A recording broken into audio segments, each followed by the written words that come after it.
Hello friends, welcome to our channel Stocks Factor. आपका इस channel में बहुत बहुत स्वागत है।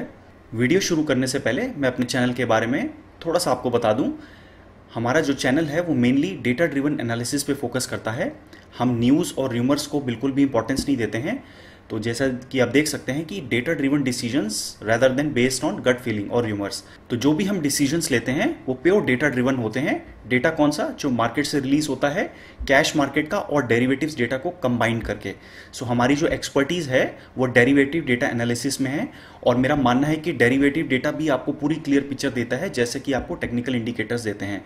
तो अगर आपको डेरिवेटिव डेटा अच्छी तरह रीड करना आता है, समझना आता है, जिसके पर्पस से हमने चैनल बनाया है कि अपने व्यूअर्स को, रिटेल इन्वेस्टर्स को या ट्रेडर्स को जो मार्केट में नए हैं या कुछ टाइम से मार्केट में हैं और कुछ अच्छा अर्न करना चाहते हैं, उनके लिए हमने ये प्योर डेटा ड्रिवन एनालिसिस एक डैशबोर्ड बनाया है और जिसमें हम अपनी एनालिसिस भी शेयर करेंगे। सबसे पहले अगर आप इस चैनल में नए हैं तो प्लीज़ इस चैनल को सब्सक्राइब करिए, जिससे आपको हमारे लेटेस्ट वीडियोस डेली बेसिस पे या वीकली बेसिस पे जो हम रिलीज़ करेंगे आपको मिलते रहें, और जो भी हम एनालिसिस उसमें बताएंगे आप उसको फॉलो कर सकते हैं। तो आइए शुरू करते हैं। सबसे पहले स्टार्ट करते हैं डेली समरी से। आपको ऑलरेडी पता है कि तो जो लास्ट ट्रेडिंग डेट था वो 25 सितंबर को था, 25 ऑफ सितंबर। तो हम देख लेते हैं कि उस दिन मेनली ओवरऑल क्या हुआ। सबसे पहले हम देख लेते हैं कि out of the Nifty stocks 46 stocks जो है वो राइज हुए और 2 स्टॉक्स ने डिक्लाइन किया। निफ्टी 2.26% पॉजिटिव बंद हुआ और बैंक निफ्टी भी 2.57% पॉजिटिव बंद हुआ। इंडिया विक्स जो है 12% का फॉल आया है इंडिया विक्स में, which is a positive sign, because अगर मार्केट उठता है और विक्स गिरता है तो इसका मतलब मार्केट में थोड़ी सी स्टेबिलिटी है, बट हमें फॉलो थ्रू अप सेशन में भी देखना पड़ेगा। यूएसडी INR गिरा, क्रूड ऑयल थोड़ा सा उसने गेन किया। फिर हम देख सकते हैं कि FIIs जो थे वो नेट सेलर्स थे। तो जैसा कि आप जानते हैं कि पिछले वीक FIIs नेट सेलर्स ही रहे हैं, हम उसके बारे में भी बात करेंगे कि पिछले वीक FIIs ने क्या किया है। और DIIs जो हैं वो नेट बायर्स रहे। तो आप देख सकते हैं कि DIIs ने ऑलमोस्ट उतनी ही बाइंग करी जितनी FIIs ने सेलिंग करी। अब हम आ जाते हैं सेक्टर्स की तरफ। तो मोस्टली सारे सेक्टर्स ही जो आप देख सकते हैं कि ग्रीन में बंद हुए, बिकॉज एक रैली आई थी मार्केट में काफ़ी अच्छी, ओवरऑल रैली आई थी, किसी पर्टिकुलर सेक्टर की नहीं थी, वो ओवरऑल ब्रॉडर मार्केट की रैली थी। फिर हम देख सकते हैं कि स्टॉक्स भी ऑलमोस्ट निफ्टी के 46 स्टॉक्स जो थे वो सारे स्टॉक्स यहाँ लिस्टेड हैं, जो आप देख सकते हैं। आप इसको बिग व्यू करके भी देख सकते हैं, जिसमें हम देख सकते हैं कि मैक्सिमम गेन जो था वो बजाज फिनसर्व का था, फिर IndusInd bank, HCL, Cipla, Bharti Airtel. So overall हम देख सकते हैं कि ओवरऑल सारे सेक्टर्स के स्टॉक्स में रैली आई है। हम देख सकते हैं कि मेनली जो है बैंकिंग सेक्टर्स और फिर IT और फार्मा सेक्टर्स में मेजर रैली थी। और जो स्टॉक्स रेड में क्लोज हुए वो 2 ही स्टॉक्स थे निफ्टी के, BPCL और UPL। आइए अब देख लेते हैं डिटेल्ड एनालिसिस। तो जितने भी हमारे FNO stocks national stock exchange में लिस्टेड हैं, हम उसकी एनालिसिस इस डैशबोर्ड में इंक्लूड करते हैं। तो आप देख सकते हैं, हम स्टार्ट करते हैं लेफ्ट टेबल से। हमने उन स्टॉक्स को लिस्ट किया हुआ है यहाँ पे जिनमें बेसिकली डिलीवरी परसेंटेज जो था वो बहुत अच्छा था। आप यहाँ दे सकते हैं डिलीवरी परसेंटेज जो है जितने भी 100% से ऊपर हैं वो हमने लिस्ट किए हुए। 100% से ऊपर का क्या मतलब है कि सपोज पिछले 5 वीक का जो भी डिलीवरी परसेंटेज था उसका एवरेज और जो लास्ट डे का था, तो अगर लास्ट डे का डिलीवरी परसेंटेज जो है वो पिछले 5 दिन के एवरेज डिलीवरी परसेंटेज से 100% ऊपर है, तो इसका मतलब डिलीवरी उस दिन बहुत अच्छी उठी है। तो जितने भी स्टॉक्स हैं उनमें कैश मार्केट में लोगों ने डिलीवरी उठाई है, तो इसीलिए उन स्टॉक्स को यहाँ पे लिस्ट किया गया है कि उनमें मेनली लोगों ने डिलीवरी ली है। तो आप देख सकते हैं जो स्टॉक्स ब्लू में हाईलाइटेड हैं वो निफ्टी 50 के स्टॉक्स हैं और बाकी जो हैं वो नॉर्मल FNO स्टॉक्स हैं। तो आप देख सकते हैं कि सबसे ज़्यादा जो डिलीवरी है वो Bharat Forge, then GMR infra, Apollo tyres, भेल और बजाज फिनसर्व निफ्टी 50 के स्टॉक्स में, सन फार्मा, बजाज फाइनेंस जिसमें एक अच्छी डिलीवरी परसेंटेज था, HDFC बैंक। इस तरह से आप देख सकते हैं। अब हम देख लेते हैं कि लॉन्ग पोजीशंस FNO में किन स्टॉक्स में बनी। जो FNO स्टॉक्स हैं सबसे ज़्यादा जो हमें क्यूमुलेटिव ओपन इंटरेस्ट, तो हम यहाँ पे क्यूमुलेटिव ओपन इंटरेस्ट देख रहे हैं। Cumulative open interest means not only the current expiry, अगली 2 एक्सपायरीज को भी मिला के टोटल क्यूमुलेटिव ओपन इंटरेस्ट। तो ये आपको एक ज़्यादा अच्छी पिक्चर देता है कंपेयर टू ओनली आप अगर आप करंट मंथ का ओपन इंटरेस्ट देख रहे हैं, क्योंकि उसमें आपको पूरी होलिस्टिक पिक्चर नहीं समझ में आती है। बट अगर आप सारी एक्सपायरीज को मिला के सबका क्यूमुलेटिव ओपन इंटरेस्ट देखते हैं तो आपको पता चल जाता है कि पोजीशंस कैसे बन रही हैं। ओके, तो ये आपको बहुत हेल्प करता है डिसीजन मेकिंग में। तो आप देख सकते हैं अपोलो टायर्स में भी अच्छी खासी लॉन्ग पोजीशंस बनी हैं। फिर हम देख सकते हैं विप्रो में, टेक महिंद्रा में, सन फार्मा में जो निफ्टी 50 के स्टॉक्स हैं, बजाज ऑटो में नॉर्मल पोजीशंस बनी है। तो जो भी 5% से ऊपर की क्यूमुलेटिव ओपन इंटरेस्ट में राइज हुआ है वो हमने हाईलाइट कर रखा है ग्रीन में। तो इसका मतलब है कि सिग्निफिकेंट ओवाई चेंज हुआ है उस दिन। ओके, अब हम देख लेते हैं कि शॉर्ट बिल्डअप किस में हुआ है। ऑब्वियसली क्योंकि मेजर ब्रॉडर मार्केट की रैली थी तो सभी में ज़्यादातर शॉर्ट कवरिंग या लॉन्ग पोजीशन ही बनी है। सिर्फ एक ही स्टॉक था सीमेंस जिसमें बेसिकली थोड़ा सा शॉर्ट बिल्डअप हुआ है। फिर हम देख लेते हैं लॉन्ग अनवाइंडिंग, क्योंकि ये स्टॉक्स गिरे थे तो इनमें बेसिकली लॉन्ग पोजीशंस अनवाइंड की गई हैं, क्योंकि इनका क्यूमुलेटिव ओपन इंटरेस्ट भी गिरा था और प्राइस भी गिरा था, इसीलिए इसमें लॉन्ग अनवाइंडिंग हुई थी। और लास्ट में हम देख लेते हैं शॉर्ट कवरिंग। तो शॉर्ट कवरिंग बेसिकली जिनमें प्राइस काफ़ी राइज हुआ है और जिनमें क्यूमुलेटिव ओपन इंटरेस्ट गिरा है, इसका मतलब लोगों ने अपनी शॉर्ट पोजीशंस को कवर किया है। तो हम देख सकते हैं टॉप में हिंदुस्तान लीवर, जिसमें मैसिव आप देख सकते हैं ओपन इंटरेस्ट कम हुआ है 46%, बहुत ह्यूज परसेंटेज है ये। इसका मतलब लोगों ने इसमें काफ़ी शॉर्ट पोजीशंस कवर की हैं। इसका मतलब लोग अब इसमें सोच रहे हैं कि फर्दर डाउनसाइड इतना नहीं है, बट डिपेंडिंग कि ग्लोबल मार्केट्स कैसा परफॉर्म करते हैं नेक्स्ट वीक, इसमें व्यू चेंज हो सकता है। Then comes the TCS. TCS में आप देख सकते हैं कि मेजर शॉर्ट कवरिंग हुई है, अगेन 31% का जो ओपन इंटरेस्ट है वो कम हुआ है। निफ्टी में काफ़ी शॉर्ट पोजीशंस बनी थी क्योंकि पिछले 2 हफ्तों से काफ़ी गिरा था। पिछले वीक ज़्यादा बड़ा फॉल आया था, बट उसके बाद हमें फ्राइडे को एक शॉर्ट कवरिंग रैली देखने को मिली है काफ़ी स्ट्रॉन्ग। बैंक निफ्टी में भी शॉर्ट पोजीशंस बनी थी जो कि लोगों ने कवर कर ली फ्राइडे की रैली में।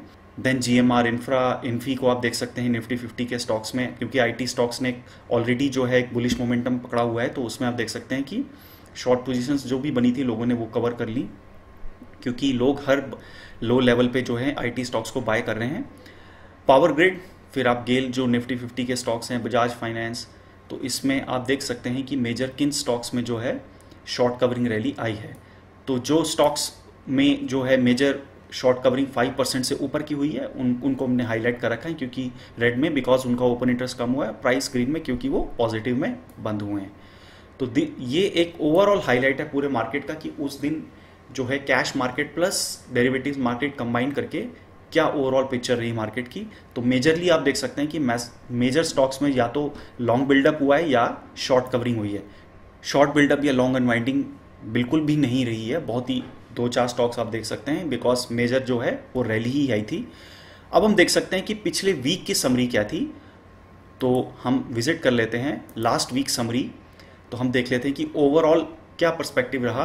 तो आप देख सकते हैं कि वीक ऑन वीक कंपैरिजन में हम देखें तो पिछले वीक जो है इंडिया विक्स राइज हुआ, उससे पिछले वीक के कंपैरिजन में तो इंडिया विक्स जो है ओवरऑल जो था वो पॉजिटिव था, तो ये थोड़ा सा नेगेटिव साइन है। निफ्टी अगर हम पूरे वीक का देखें तो सिर्फ फ्राइडे को तो रैली आई है, लेकिन उससे पहले निफ्टी फॉल ही कर रहा था। तो पूरे वीक का अगर हम एग्रीगेटेड देखें तो उसमें हम देखेंगे कि 4% के करीब निफ्टी गिरा है। बैंक निफ्टी में लगभग 5% का फॉल आया है। जैसे कि मैंने बताया था कि एफआईआईज जो हैं वो नेट सेलर्स रहे हैं पूरे वीक, तो उन्होंने लगभग 10,500 करोड़ की सेलिंग की है और डीआईआईज ने 4,040 करोड़ की लगभग बाइंग की है। अब हम देख लेते हैं कि कौन कौन से सेक्टर्स जो हैं, ऑलमोस्ट कोई भी सेक्टर जो है वीक ऑन वीक में ग्रीन में बंद नहीं हुआ है, सारे रेड में ही बंद हुए हैं, क्योंकि फ्राइडे से पहले वो ऑलरेडी गिर रहे थे। तो वो थोड़ा सा जो राइज आया, बट ओवरऑल वीक में वो नेगेटिव में ही बंद हुए हैं पिछले वीक के कंपैरिजन में। फिर हम देख सकते हैं कि कौन से स्टॉक्स जो हैं वो पिछले वीक के कंपैरिजन में लास्ट वीक जो हैं पॉजिटिव बंद हुए हैं। तो हम देख सकते हैं कि एचसीएल टेक पिछले वीक जो है पॉजिटिव बंद हुआ है, उससे पिछले वीक के कंपैरिजन में इन्फी में भी 1% का राइज आया है, और बाकी ऑलमोस्ट निफ्टी 50 के सारे स्टॉक्स जो हैं वो रेड में बंद हुए हैं, जिसमें इंडसइंड में सबसे मेजर फॉल आया है, Tata motors, Bharti Airtel, Tata steel, Bajaj finance. तो आप देख सकते हैं ऑलमोस्ट ऑल सेक्टर्स में फॉल आया है। आइए अब हम देख लेते हैं वीक ऑन वीक कंपैरिजन। जैसे अभी हमने एक वीक का कंपैरिजन देखा है पिछले वीक से, अब हम इस पर्टिकुलर चार्ट में ये भी देख सकते हैं कि पिछले 7 वीक से डिफरेंट सेक्टोरल इंडेक्सेस ने कैसे परफॉर्म किया है। आप यहाँ से सेक्टर सेलेक्ट भी कर सकते हैं। करंटली अभी बाय डिफॉल्ट सारे सेक्टर सेलेक्टेड हैं, तो हम देख लेते हैं। जैसे कि आप देख सकते हैं कि 0% से सब बिलो हैं, इट मीन्स कि सभी सेक्टर्स में फॉल आया है। सबसे कम फॉल जो था वो आईटी में था, अराउंड 1%, और उसके बाद हमने देखा कि सभी सेक्टर्स जो सबसे ज़्यादा रेड में क्लोज हुए हैं वो है निफ्टी मीडिया। फिर आप देख सकते हैं बैंक निफ्टी में भी काफ़ी फॉल था, तो Nifty pharma, private bank, PSU bank सभी में फॉल था। अब आप इस चार्ट को यूज़ करके कंपेयर कर सकते हैं कि वीक ऑन वीक परफॉर्मेंस कैसा रहा डिफरेंट इंडेक्सेस का। सपोज अगर मैं एक वीक पहले जाता हूँ तो आप देखेंगे कि ऑलमोस्ट कुछ सेक्टर्स जो थे वो पॉजिटिव में बंद हुए थे 0% से ऊपर, जिसमें फार्मा में काफ़ी बड़ा गेन था। फिर निफ्टी आईटी स्टॉक्स में काफ़ी गेन था, रियलिटी स्टॉक्स में, ऑटो स्टॉक्स में, बैंकिंग स्टॉक्स तब भी नेगेटिव चल रहे थे। उससे प्रीवियस वीक में अगर हम देखें तो ऑयल एंड गैस, तो आईटी काफ़ी टाइम से जो था आप देखेंगे पॉजिटिव साइड में चल रहा था। उससे पिछले वीक आईटी थोड़ा सा फ्लैट था, तो स्लाइटली नेगेटिव, हम इसको फ्लैट ही मानेंगे बिकॉज लेस देन 0.5% का भी फॉल नहीं था। अगेन हम देख सकते हैं कि Nifty private bank Nifty, PSU bank ये पॉजिटिव थे अगस्त वाले जो लास्ट वीक था जिसमें एक्सपायरी थी, क्योंकि उसमें शॉर्ट कवरिंग रैली चल रही थी उस समय। उससे पहले हम देखेंगे तो निफ्टी मीडिया आउट परफॉर्म कर रहा था, फिर निफ्टी रियलिटी और बाकी सब सेक्टर्स थोड़े थोड़े पॉजिटिव में थे। तो इसी तरह आप सारे वीक्स का कंपैरिजन कर सकते हैं। अगर आप सपोज किसी एक पर्टिकुलर सेक्टर का कंपैरिजन करना चाहते हैं तो आप वो भी कर सकते हैं। तो आप ये देख सकते हैं कि वीक ऑन वीक वो किस तरह से जो था आपका सेक्टर जो है परफॉर्म कर रहा था। नेक्स्ट हम देख लेते हैं कि नेक्स्ट वीक निफ्टी और बैंक निफ्टी किस तरह से प्ले आउट कर सकते हैं डिपेंडिंग ऑन देयर जो सपोर्ट्स और रेजिस्टेंस हैं based on the derivative data. So we are not talking about the technical charts, हम यहाँ पे प्योरली कैश मार्केट और डेरिवेटिव डेटा को एनालाइज करके बताएंगे कि क्या पॉसिबिलिटीज़ बनती हैं मार्केट में नेक्स्ट वीक और क्या रेंज रह सकती है मार्केट की। तो आप देख सकते हैं ये हमारा निफ्टी का जो है डिटेल्ड एनालिसिस पेज है, जिसमें आप निफ्टी और बैंक निफ्टी को दोनों को एनालाइज कर सकते हैं। तो लास्ट 3 मंथ्स का डेटा बाय डिफ़ॉल्ट सिलेक्टेड है। तो आप देख सकते हैं कि पिछले वीक में काफ़ी लॉन्ग पोजीशंस, पिछले एक्सपायरी में काफ़ी लॉन्ग पोजीशंस अनवाइंड हुई थी। आप देख सकते हैं सितंबर वाली जो एक्सपायरी खत्म हुई है उसमें काफ़ी ज़्यादा पोजीशंस लॉन्ग अनवाइंडिंग हुई हैं, तो इंडेक्स भी गिरा है और साथ में लॉन्ग पोजीशंस जो कि क्यूमुलेटिव ओपन इंटरेस्ट है वो भी गिरा है। तो इसका मतलब लोगों ने अपनी लॉन्ग पोजीशन को कैरी फॉरवर्ड नहीं किया है, तो थोड़ा सा बेरिश व्यू बन रहा है। पीसीआर लेवल 1.31 है, it means that PCR level above 1 है। तो अभी भी जो है एक सपोर्ट लेवल बना हुआ है निफ्टी में 10,800 के पास, 10,500 के, जहाँ पे लोग पुट राइटिंग कर रहे हैं जिसकी वजह से पीसीआर हाई है। तो अभी क्योंकि शॉर्ट कवरिंग आई थी तो उसके साथ लोगों ने काफ़ी पुट राइटिंग भी की है फ्राइडे को। तो हम वो देखते हैं पीसीआर का ट्रेंड जो है वो आप देख सकते हैं कि एकदम से जंप किया है, गिर रहा था वो मार्केट गिर रहा था, तो इसका मतलब बेयरिशनेस थी। बट फ्राइडे को अचानक से आप देखें इंडेक्स भी बढ़ा और पीसीआर लेवल एकदम से जंप किया। तो इसका मतलब क्या है कि लोगों ने एकदम से एग्रेसिव पुट राइटिंग करी है फ्राइडे को, जो कि शॉर्ट कवरिंग रैली आने के बाद। फिर आप देख सकते हैं कि सबसे ज़्यादा जो पुट राइटिंग है इस समय 10,500 पे और कॉल राइटिंग 11,500 पे, जो आपको एक बैंड बता रहा है। तो ये आपको एक रेंज का आइडिया दे रहा है कि बहुत जो एक वाइड रेंज रह सकती है मार्केट की, वो 10,500 से 11,500 based on the options data जो हमें पता चल रहा है। बाकी हम और डिटेल इसको भी एनालाइज करेंगे। क्यूमुलेटिव ओपन इंटरेस्ट, आपने देखा कि लास्ट दिन में क्यूमुलेटिव ओपन इंटरेस्ट फॉल हुआ क्योंकि शॉर्ट कवरिंग आई निफ्टी में। हमने देखा था डेली समरी पेज में कि एक ह्यूज शॉर्ट कवरिंग रैली थी, तो ओपन इंटरेस्ट ऑब्वियसली गिरा और प्राइस जो है इंडेक्स का बढ़ा। फिर जो निफ्टी का जो रिलेशन है विक्स के साथ, ऑब्वियसली आप जानते हैं कि मैक्सिमम टाइम्स जो है विक्स जब बढ़ता है तो निफ्टी गिरता है, और जब विक्स गिरता है तो निफ्टी बढ़ता है। तो हमने वही देखा फ्राइडे को कि विक्स गिरा था और निफ्टी बढ़ा था। फिर ये अभी जो मैक्स पेन थ्योरी के अकॉर्डिंग जो हमारा एक ऑप्शन चेंज का जो बन रहा है, क्योंकि अभी स्टार्टिंग है एक्सपायरी के, तो स्कैटर्ड डेटा है मंथली का, तो इस वजह से दो कि ये क्यूमुलेटिव ओपन इंटरेस्ट है बट ये हम मंथली को लेके चल रहे हैं। तो इस केस में आप देख सकते हैं कि अभी स्कैटर्ड डेटा है, जो कि हमें थोड़े दिनों में और क्लियर व्यू इसका मिल जाएगा। बट स्टिल आप देख सकते हैं कि इस पॉइंट पे कहीं ना कहीं जो है मैक्स पेन थ्योरी के अकॉर्डिंग ऑप्शन राइटर्स को मिनिमम लॉस होगा, जो कि एक पॉइंट बन रहा है आपका 11,000 के आसपास।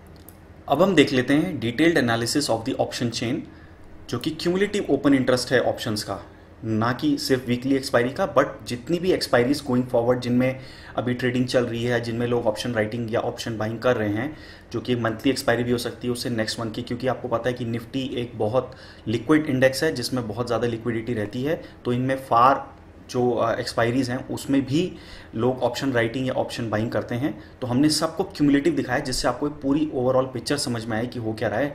सिर्फ करंट एक्सपायरी का देखने से आपको पूरी पिक्चर नहीं समझ में आएगी। तो आपको मेजर अगर सपोर्ट रेजिस्टेंस लेवल देखने हैं, तो अगर आप क्यूमुलेटिव ओपन इंटरेस्ट देखेंगे तो आपको ज़्यादा अच्छा आइडिया देगा। तो हम देख सकते हैं कि सारी एक्सपायरीज का मिला के जो क्यूमुलेटिव ओपन इंटरेस्ट है वो अभी भी 11,000 में पुट ज़्यादा है कॉल से। तो इसका मतलब 11,000 पे कहीं ना कहीं एक सपोर्ट लेवल है। उसके बाद जो नेक्स्ट मेजर सपोर्ट लेवल आता है वो है आप देख सकते हैं थोड़ा सा सपोर्ट 10,800 के पास है, क्योंकि वहाँ पे 200 डे मूविंग एवरेज का भी सपोर्ट है, तो इसीलिए लोग वहाँ पे पुट राइटिंग भी कर रहे हैं।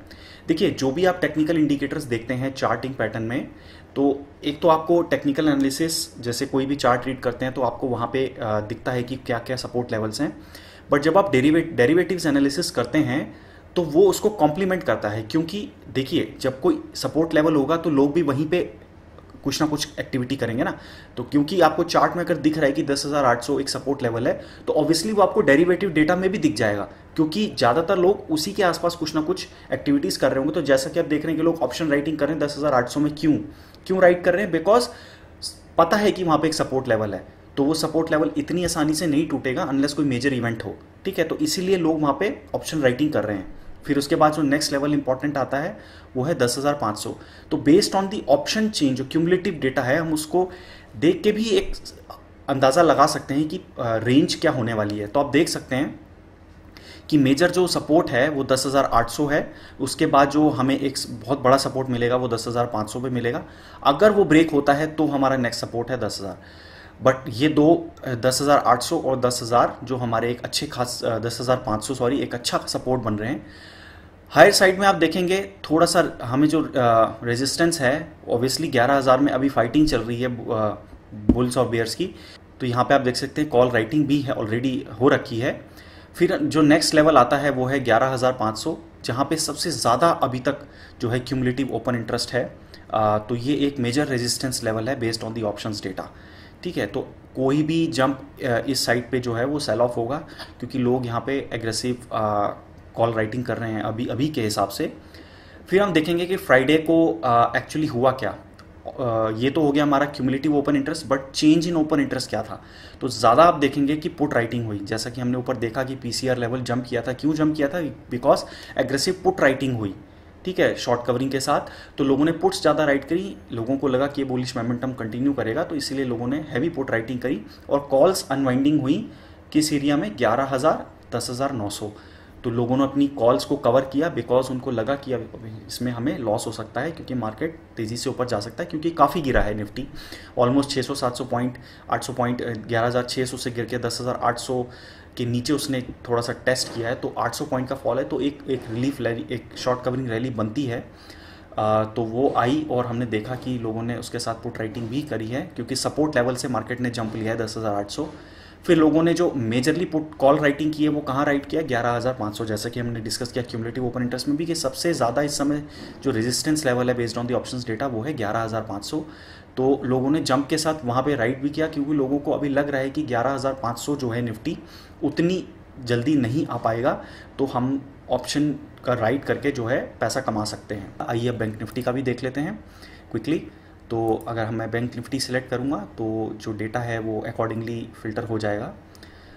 तो आइए देख लेते हैं बैंक निफ्टी का पीसीआर लेवल अगर देखेंगे तो 0.84 है, जो कि 1 से कम चल रहा है अभी।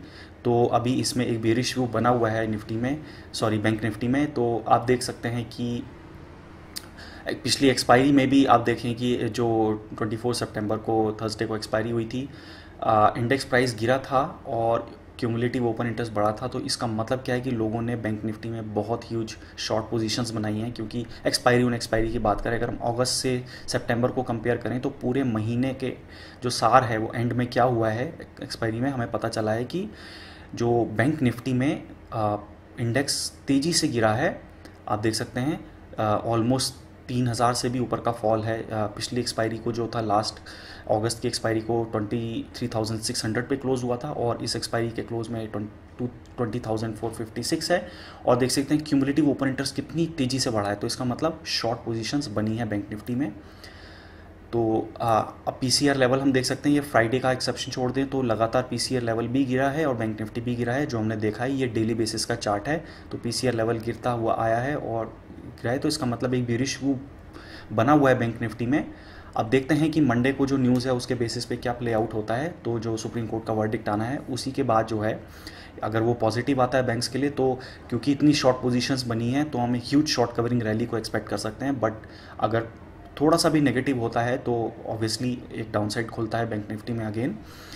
तो आप देख सकते हैं कि हाईएस्ट ओपन इंटरेस्ट बैंड अभी के हिसाब से देखिए लगातार गिरा है तो सपोर्ट नीचे लेवल पे शिफ्ट हुआ है, क्योंकि आप देखिए कि जहाँ पे मैक्सिमम कॉल ओवाई जो था वो नीचे गिर रहा है, तो इसका मतलब कॉल राइटिंग जो है स्ट्राइक प्राइसेस शिफ्ट हो रहे हैं और इसी तरह पुट वाले भी शिफ्ट हो रहे हैं, तो यानी सपोर्ट नीचे गिर रहा है जो कि हमें क्लियरली दिख रहा है। और क्यूमुलेटिव ओवाई फ्यूचर्स का तो आप देखेंगे एक फ्राइडे को शॉर्ट कवरिंग रैली आई थी जिसमें ओपन इंटरेस्ट गिरा तो एक शॉर्ट कवरिंग हुई थी।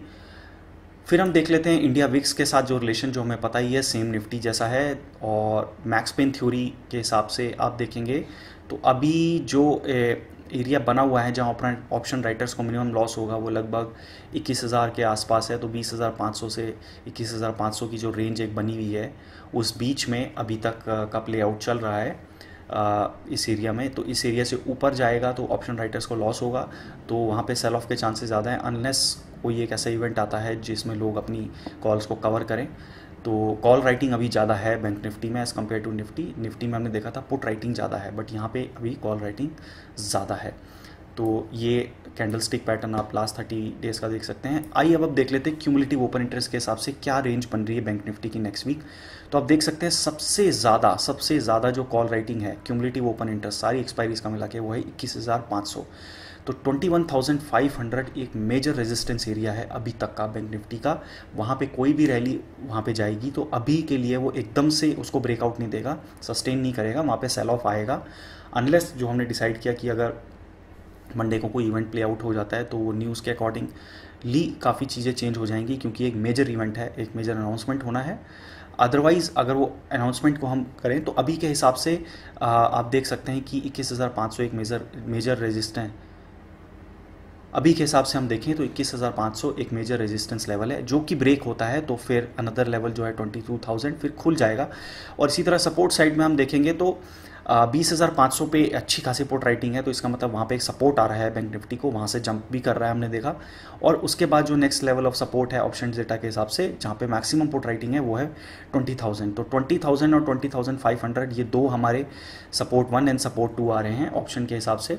फिर आप देख सकते हैं कि फ्राइडे को जो चेंज इन ओपन इंटरेस्ट था वो 20,500 पे काफ़ी पुट राइटिंग हुई, क्योंकि शॉर्ट कवरिंग के साथ पुट राइटिंग हुई है और 20,000 पे भी पुट राइटिंग हुई है काफ़ी। और यहाँ पे थोड़ी सी लॉन्ग अनवाइंडिंग हुई है। पुट जो कॉल राइटिंग हुई है वो हायर स्ट्राइक प्राइसेस पे हुई है, आप देख सकते हैं 23,000 काफ़ी फार अवे जो इस समय स्पॉट प्राइस से है वहाँ पे हुई है। थोड़ी सी यहाँ पे आप देख सकते हैं 21,000 में लोगों ने कॉल राइटिंग और पुट राइटिंग दोनों करी है, तो यहाँ पे अभी लोग थोड़ी सी फाइट कर रहे हैं कि क्या रह सकता है कि या तो 21,000 से ऊपर जाएगा तो एक मेजर शॉर्ट कवरिंग कंटिन्यू कर सकती है डिपेंडिंग ऑन द अनाउंसमेंट, और अदरवाइज़ अगर फॉल होता है तो यहाँ पे हम पुट ओपन इंटरेस्ट का अनवाइंडिंग भी देख सकते हैं। तो ये ओवरऑल एनालिसिस था बैंक निफ्टी का और निफ्टी का। होप आपको ये पसंद आया होगा और आपको एक अच्छी इंसाइट्स बताएगा नेक्स्ट वीक का आपका प्ले आउट करने में। अगर आपको कोई भी डाउट्स होते हैं तो आप मुझसे पूछ सकते हैं। प्लीज़ इस वीडियो को ज़्यादा से ज़्यादा शेयर करिए, प्लीज़ लाइक बटन पे प्रेस करना अगर आपको ये पसंद आया हो। हम ऐसी वीडियोस और शेयर करेंगे, इससे हमें भी प्रोत्साहन मिलेगा अगर आप वीडियो को लाइक और शेयर करते हैं और बेल आइकॉन पे प्रेस करते हैं, जिससे आपको आगे आने वाली वीडियोज़ की भी जानकारी और नोटिफिकेशन मिलते रहें। So please take care and good bye.